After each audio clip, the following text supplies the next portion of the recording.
A'udzu billahi minasyaitonir rajim. Bismillahirrahmanirrahim. Alhamdulillahilladzi hadana li hadza wa ma kunna linahtadiya laula an hadana Allah. Asyhadu an la ilaha illallah wa asyhadu anna Muhammadar Rasulullah. Allahumma shalli ala sayyidina Muhammad wa ala ali sayyidina Muhammad. Waqfina bihalalika an haramika wa ghnina bifadlika amman siwaka. Amma ba'd. Jamaah, tidak usah panjang lebar pembukaan, langsung saja kita kaji kitab Irsyadul Ibad. Kita kaji pagi hari ini. Jadi tanpa memperpanjang pembukaan, langsung saja kita kaji kitab Irsyadul Ibad. Masih seputar tentang zalim. Jadi kalau membahas Irsyadul Ibad, kita masih seputar tentang zalim. Bismillahirrahmanirrahim. Subhanaka la ilma lana illa ma 'allamtana innaka antal alimul hakim. Pagi hari ini kita teruskan seputar zalim. Kalau kemarin kita bahas orang yang menzalimi saudaranya, dia akan dituntut di akhirat. Jika kebaikannya banyak, maka kebaikan orang yang zalim tadi akan diberikan kepada orang yang dizalimi. Saya ulang lagi. Jika kebaikan orang yang menzalimi tadi banyak, maka kebaikannya akan diberikan kepada orang yang dizalimi. Akan tetapi jika yang menzalimi tadi kebaikannya habis dan belum cukup untuk menebus yang terzalimi, maka dosa-dosa orang yang terzalimi akan diberikan kepada orang yang menzalimi. Jadi orang yang terzalimi itu gak enak, gak mudah. Hidupnya sudah dijelek-jelekan orang lain karena dizalimi, mungkin terfitnah, mungkin disia-siakan, mungkin diomong ning ngene, diomong ning ngono, padahal Anda orang yang terzalimi selalu seperti itu. Makanya Allah Maha Adil. Allah Maha Adil. Bagaimana caranya itu tadi? Kebaikan orang yang menzalimi akan diberikan kepada yang dizalimi. Bahkan apabila kebaikannya habis, maka dosa-dosa orang yang terzalimi diberikan kepada yang zalim. Kita lanjutkan.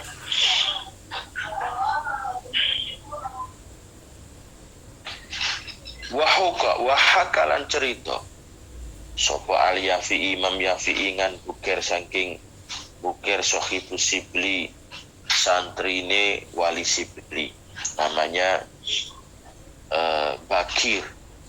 Dari Bakir Sohibus Sibli kang dadi santrine Wali Sibli.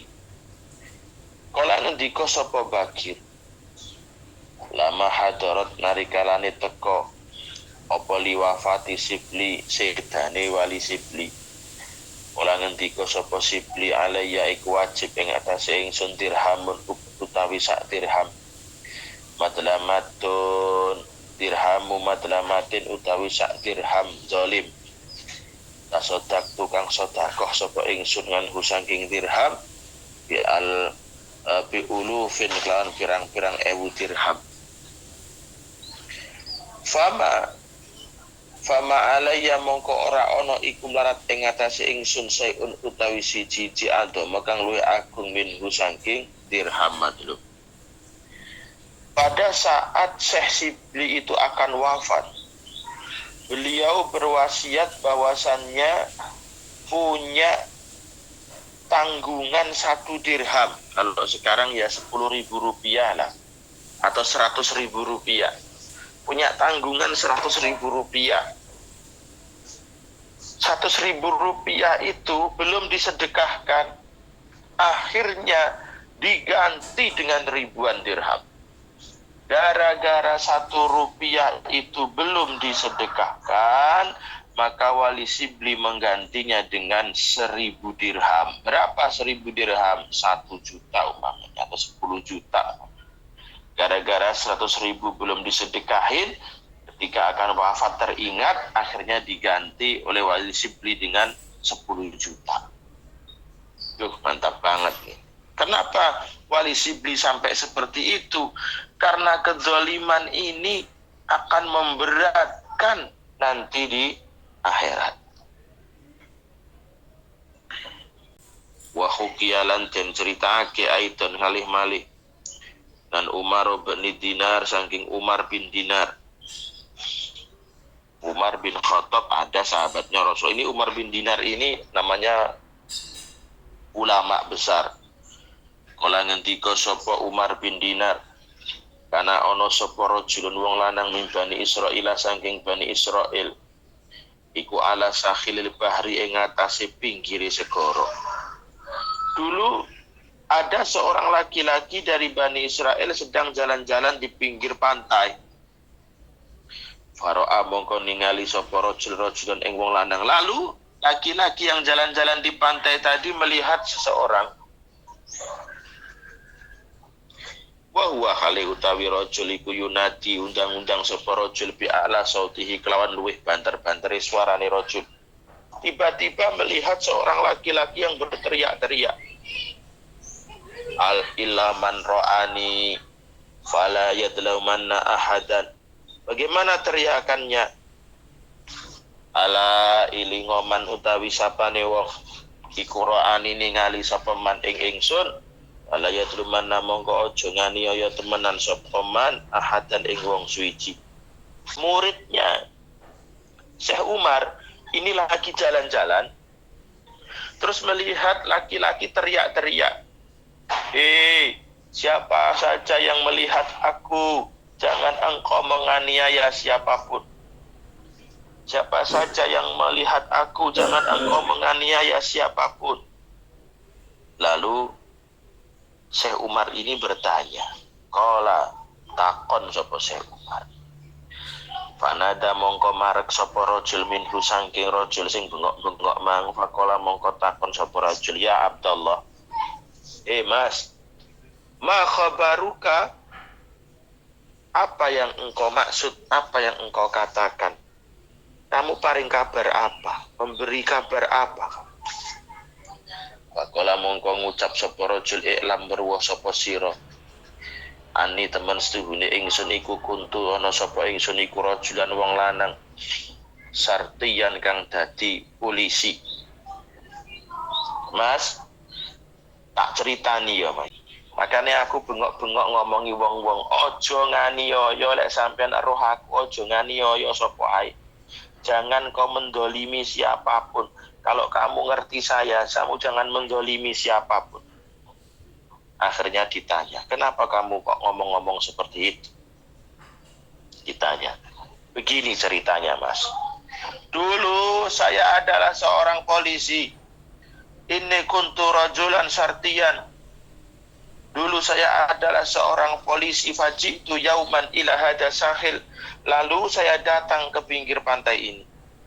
Fara'aitu sayatan, lalu aku melihat seorang nelayan qad soda samkatan, nelayan yang mendapatkan ikan.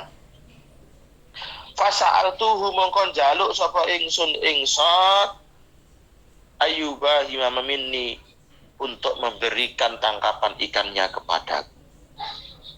Jama'i wamit biasanya Pak polisi sing nganyeli kan ya ngono to. Oknum polisi sing nganyeli niku lho Bu. Tukang malak. Nggih napa mboten?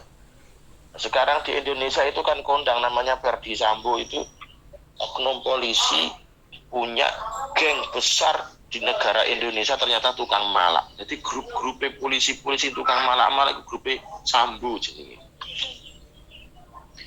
Dari dulu sudah ada polisi sing oknum model ngono iki. Polisi ini datang ke pinggir pantai melihat seorang nelayan menangkap ikan banyak, ikannya diminta. Itu dasar polisi.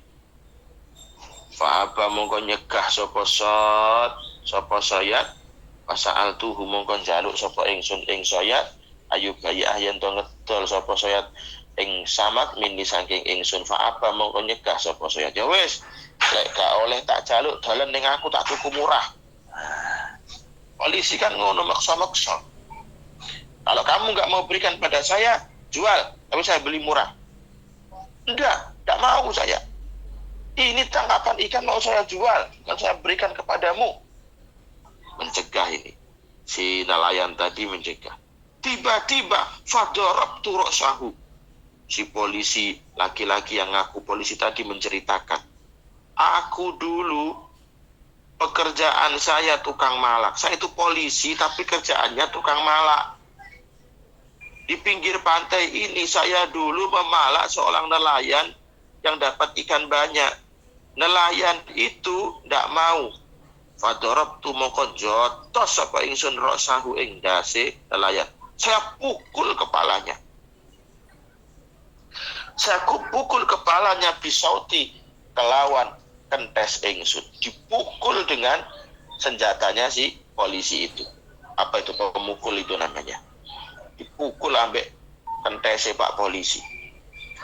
Fa akhadtuha minhu qahran. Lalu saya memaksa nelayan itu. Saya pukuli nelayan itu.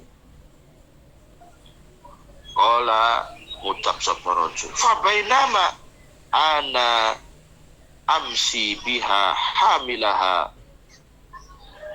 Suatu hari setelah saya pukuli ikannya saya minta, lalu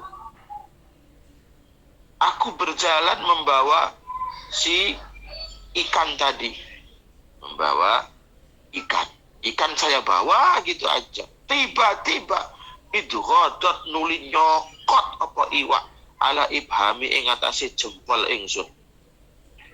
Nah kok iwake nelayan sing tak gawa mung tiba-tiba nek salah sijine iwak sing nyokot jempol tangannya si polisi oknum yang nakal tadi itu digigit oleh salah satu ikannya nelayan tadi.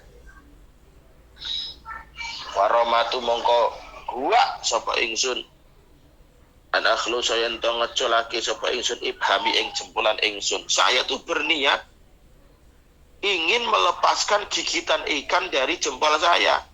Falam aktif, tapi tidak bisa. Gigitan ikan itu semakin kuat. Gigitan ikan itu semakin kuat. Fajitu ila ayali, sampai saya tiba di rumah, ikan itu masih menggigit jempol saya. Si polisi yang nakal tadi bercerita ceritanya ini.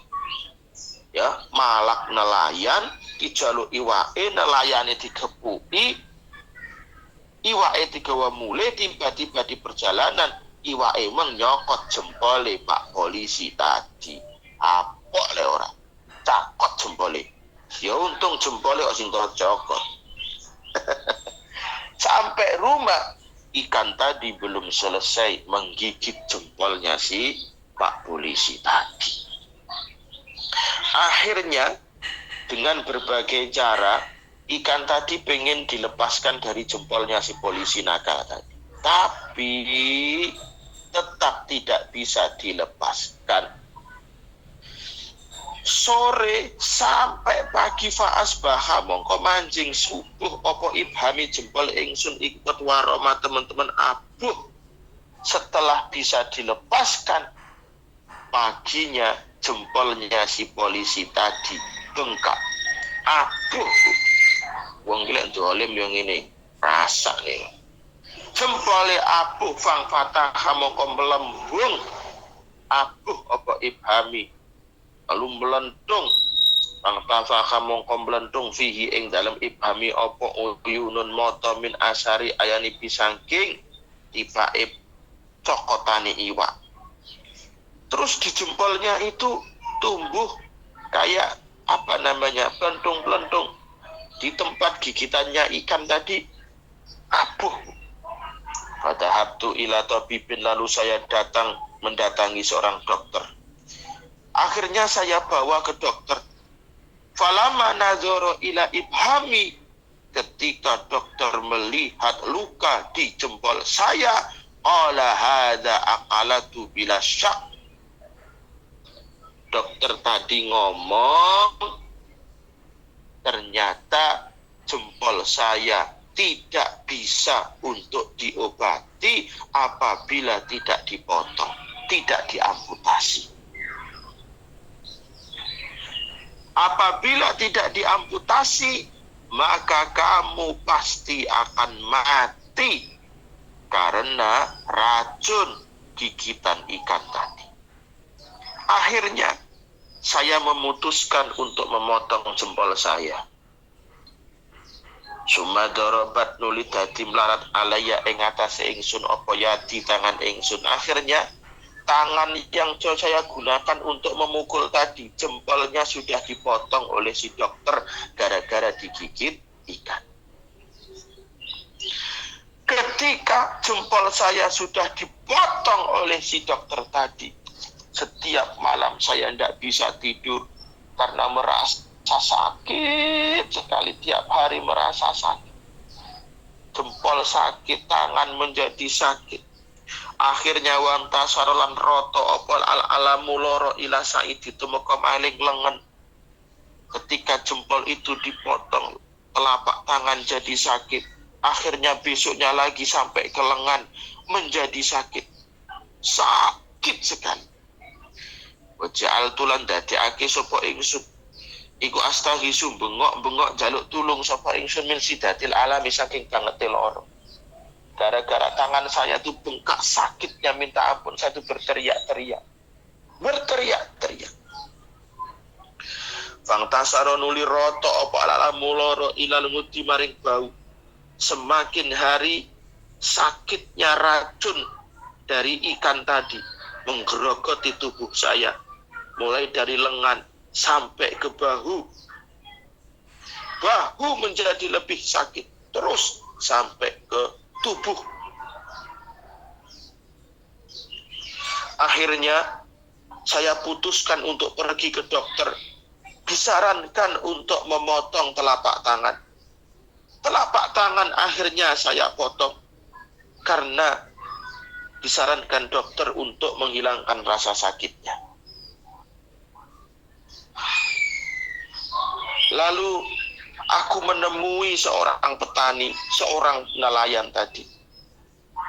Tidak saya baca Arabnya, terlalu panjang ceritanya. Lalu saya menemui si nelayan yang pernah saya pukuli, saya minta ikannya.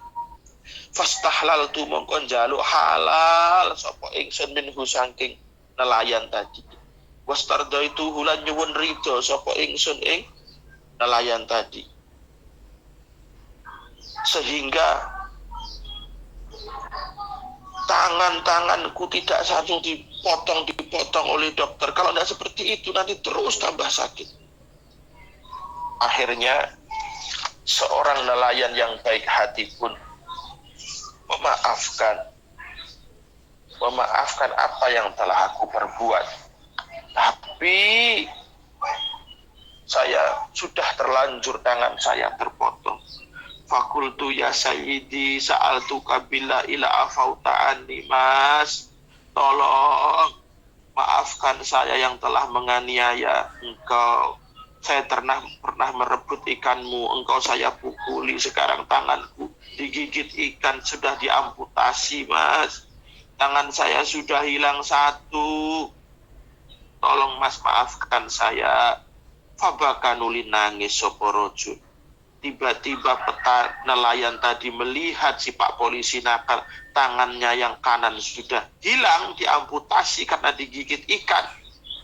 Lalu si nelayan tadi mengucap, qad ahlaltuka minha lima ra'aitu bika min hadal bala. Ya sudah Pak Polisi, saya maafkan, saya halalkan. Saya kasihan melihat Pak Polisi tersiksa, tangannya sudah diamputasi. Ya sudah, kalau gitu kita saling memaafkan. Ya sudah, engkau bertaubatlah kepada Allah Subhanahu wa ta'ala. Dari kisah ini dapat kita simpulkan bahwasannya orang yang mendolimi siapapun pasti akan mendapatkan balasan yang lebih berat dari Allah Subhanahu wa ta'ala. Pasti. Gara-gara polisi, oknum polisi yang nakal, nelayan sudah capek-capek cari ikan, dapat ikan malah direbut. Sudah ngerebut, sudah malak, mukulin lagi. Kan dolim banget itu. Coba jenengan bayang nih Bu. Jenengan golek iwak, bar ngono cetukan polisi. Iwake dijaluk. Kan ya jenengan gak oleh to mestine. Bar gak oleh yang Pak polisi diglepuki jenengan iki. Pegel apa mboten jenengan? Pegel apa mboten? Wah, marah. Tapi piye? Tapi Allah Maha Adil. Allah Maha Adil. Tiba-tiba ikan yang direbut oleh polisi tadi menggigit jempolnya polisi. Setelah digigit, sulit untuk dilepaskan, dibawa ke dokter. Ternyata ikan tadi adalah ikan yang beracun. Gigitannya penuh dengan racun. Kalau jempolnya tidak dipotong, maka si polisi tadi mati. Akhirnya jempol dipotong.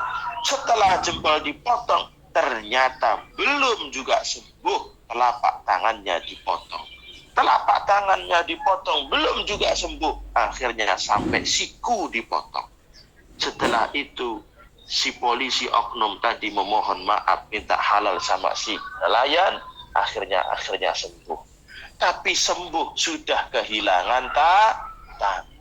Gara-gara makan ikan, pengen makan ikan dengan cara zalim, malah tangannya hilang.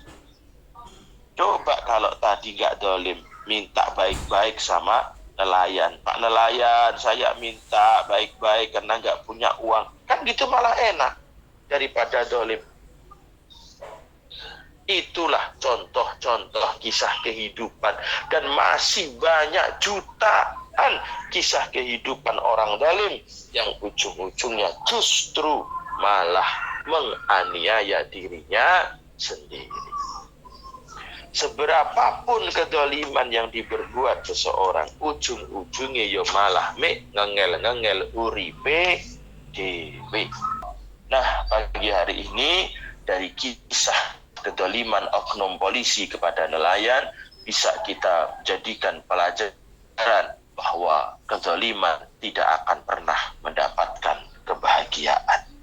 Nauzubillahi min dzalik. Semoga kita semuanya tidak tergolong oleh hamba-hamba Allah yang berbuat kezaliman. Amin. Dan semoga kita terhindar juga dari hamba Allah yang terzalimi. Amin. Nah, itu saja. Kita tutup dengan suratul Fatihah. Semoga kajian pagi hari ini membawa hikmah dan kita semuanya termasuk hamba Allah yang barakah. Ala hadihiniyah. Al-Fatihah. A'udzubillahi minasyaitonir rajim. Bismillahirrahmanirrahim. Alhamdulillahi rabbil alamin arrahmanir rahim maliki yaumiddin. Iyyaka na'budu wa iyyaka nasta'in ihdinas siratal mustaqim. Siratal ladzina an'amta 'alaihim ghairil maghdubi 'alaihim waladdallin. Terima kasih, sampai jumpa di lain waktu. Usikum wa nafsi bitaqwallah. Assalamualaikum warahmatullahi wabarakatuh.